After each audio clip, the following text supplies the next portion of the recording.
Bismillah, Alhamdulillah, Assalamu alaikum, peace be unto you. Welcome to another episode of The Deen Show. And today, bringing you another great topic up for discussion. We're bringing in our good friend who's been with us this week on The Deen Show, former Christian minister, preacher, Sheikh Yusuf Estes. Sit right there, don't move, and we'll be right back on The Deen Show. Allah is enough for me. Handsome Yusuf cried, Allah is enough for me. Welcome back to The Deen Show. I'm your host Eddie, and in The Deen Show studio, our special guest. Thank you again for being with us, Sheikh Yusuf Estes. Walaikum assalam. What kind of topic do we have today? Can God be a man, Sheikh? Say what? Can God be a man? We have to get right down to it. All right. And we got to explain to the audience, because people are taking rocks as God, sticks as God, money as God, and they're taking a man as God. Is this possible? First of all, let's talk about something in general. Let us agree before we start even having a discussion what is rational and what's irrational. I agree. All right? And when I point this way and I say, okay, this is up, and you say, yes, okay, that's up. And when I point like this, I say, this is down, you say, okay, this is down.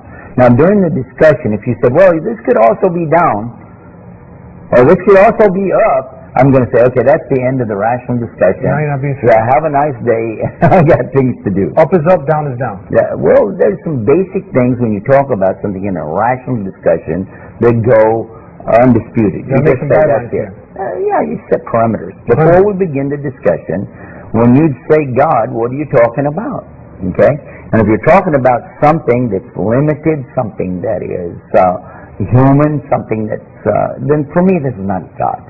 It's as simple as that. Because if you want to talk about God, and you're talking about the one who is the creator God, that set everything into motion in the beginning, the one who is the sustainer, the creator, the one who is all knowledgeable. We're going to talk about the epitome of the qualities or attributes of this God. That he doesn't just know, he's all knowing. He doesn't just hear, he's all hearing. And he doesn't just have knowledge, he is all knowledge. So if you understand it from that perspective, then when you begin your logical discussion, your rational communication on the subject, you're going to be able to say, all right, this would work and this wouldn't work. But if you don't set the parameters in the beginning, then the discussion goes crazy. You can say anything you want to. You can say you're God. Well, go ahead and say that, but it doesn't make it happen. It's like playing a ball game with no rules now. No foul lines or nothing. We got to make sure we stay in the perimeters, like you said. I'm from Texas. I remember years ago someone said to me, would you like to learn how to play a new kind of poker? I said, poker? It's a card game. They said, yeah. They said, we got a new kind. It's called As You Go Poker. I said, as you go? They said, yeah, I make the rules as you go. No. Doesn't work. So we made the rules now. If you say up, up, down, down. Yeah. Okay. All right. Now, when we're talking about God, if you're saying God, meaning the one who created everything, quite obviously he's not the creation and doesn't need to go in his creation. It doesn't make any sense. Even a human, and we're not comparing God to a human, but if a human makes a computer, and he has a problem with it, he doesn't crawl into the software and try to work on it. It doesn't work like that. That's nuts. No. And how about the Lord of the universe? When you realize that we as human beings are tiny compared even to a tree, or how about a tree compared to a mountain, or a mountain compared to the earth, or the earth compared to the sun, or the sun compared to the solar system, or the solar system we're in compared to other solar systems which are much bigger. There are suns which are many times bigger than our sun. And then within that you've got your galaxies. And these galaxies are huge. And within that all gets bigger and bigger. Now you're talking about the Milky Way. Now they tell us even the Milky Way doesn't cover everything. And it goes beyond and beyond. And you're talking about the one who created all of this? And how in the world are you going to compare this God to something tiny and minuscule here on the planet? That's an insult. That's disgusting. Now, and once we've established that, now let's talk about in particular a man. If somebody said God could be a man, then the logical statement following that should be, then why can't he also be a woman? I thought about that. Why not? And if they said God is a man, then where did he come from? What color was he? That's a good point. What language did he speak? There's another good point. And how tall is he? You see, you have to start defining God. No, yeah. And immediately you'll have somebody who'll go irrational on you here, and they'll say, well, yeah, but he's God, he can do anything. Well, this is another problem. Does God do anything? Is God without limits? If you said, well, God has no limits. Okay. From a human standpoint, that will not make sense. And an atheist can shoot you down immediately, very easy. He can simply ask you, does God have any limits? And you say, no. Can God do anything? Well, he's setting you up, and you're saying, that's right. Is there anything God cannot do? He's got 3 questions to get you to only 3 questions, and you're up against the wall, and you don't even see it coming.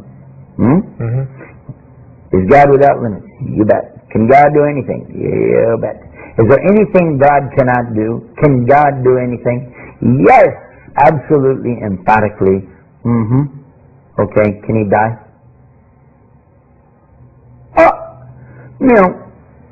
For some, they will say yes, because they'll say their God died on the cross, or their God died for me, or something like this. But to someone who's really thinking about it, he's going to go, no, the real God can die. Is that true? Can God die? How about this? Leave that one alone. Can he cheat? Can God lie? Can God trick you?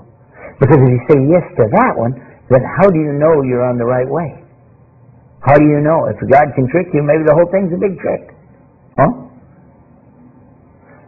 Sounds like that poker game the guy was trying to make. As you go. As you go. Just go along and change everything and play with people's brains.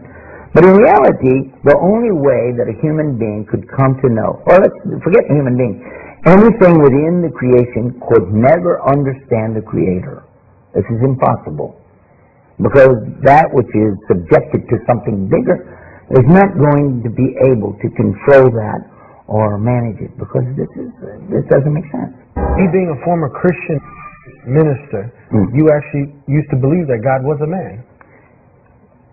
I would have probably done the irrational thing with you and said, well, yes and no. Because when you answer a question with yes and no, you canceled out both sides of it already, and you're going to give an irrational answer. That's why you say that. Well, yes and no. Yes this, but no that. Okay? Could God be a man? Well, not God, but a form of the God, a part of the God, but not the whole God. You kind of get in a sticky web over here. Well, yeah, because if you say God's a man, okay, he's walking around the earth, yeah. Who's running the earth, the universe? Huh? Well, he had it on automatic pilot. You go, automatic pilot? They had automatic pilot and said, well, God has whatever he wants to have. He can put it on autopilot. Where do you get this stuff from? Well, you can say that a form of God, a spirit of the God. Well, how many spirits has he got?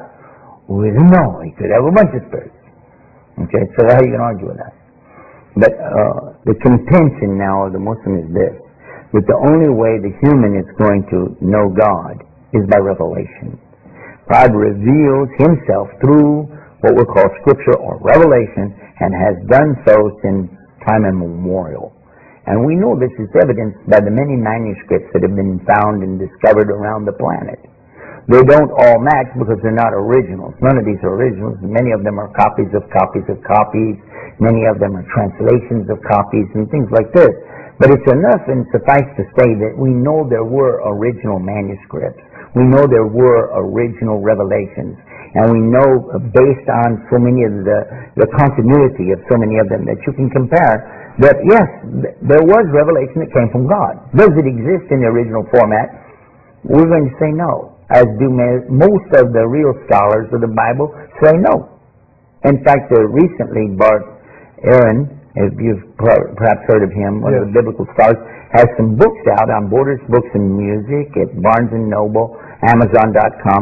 By the way, do you get any cutback or royalty from these guys if I mention their names or anything? No. No? Oh, darn. Anyway, I thought maybe.